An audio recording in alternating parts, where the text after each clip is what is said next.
தெவிட்டாத திருக்குறளை போல தேன் சுவை மிக்க வாழ்வை புவிதனில் உள்ளோர் வாழ்த்த புகழுடன் கண்டு வாழ்க. எவ்வகை வாழ்க்கை காண எண்ணுதோ தங்கள் உள்ளம், அவ்வகை வாழ்க்கை கண்டு அவனியில் செழித்து வாழ்க.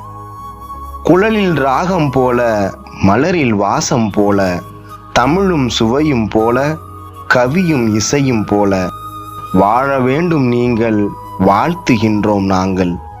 மலர் மாலை சூடி மகிழ்வோடு வாழ்க, அழகான அன்பை இணையாக்கி வாழ்க, அறிவோடும் அன்போடும் ஆண்டாண்டு வாழ்க.